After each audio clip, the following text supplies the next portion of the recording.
Star জলসায় আসতে চলেছে নতুন ধারাবাহিক প্রতিজ্ঞা। এই নতুন ধারাবাহিকে ছোট্ট একটি টিজার তো আপনারা ইতিমধ্যেই দেখে নিয়েছেন। এই নতুন ধারাবাহিকে প্রধান নায়ক নায়িকার ভূমিকায় অভিনয় করবেন রণজয় বিষ্ণু এবং অভিকা মালাকার।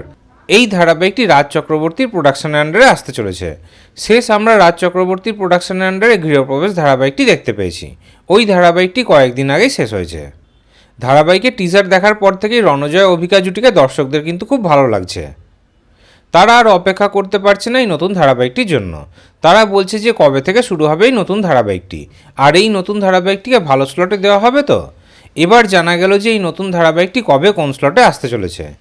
খবর পাওয়া যাচ্ছে যে এপ্রিল মাসের প্রথম দিকে অথবা মাঝামাঝি সময় শুরু হয়ে যাবে নতুন ধারাবাহিক প্রতিজ্ঞা। আর এই নতুন ধারাবাহিকটিকে নাকি রাত 9:30 স্লটে দেওয়া হবে।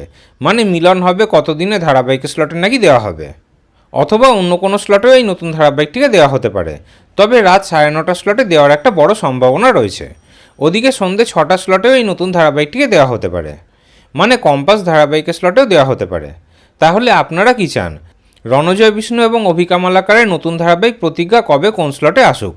এই বিষয়ে আপনাদের কি মতামত কমেন্টে অবশ্যই জানাবেন।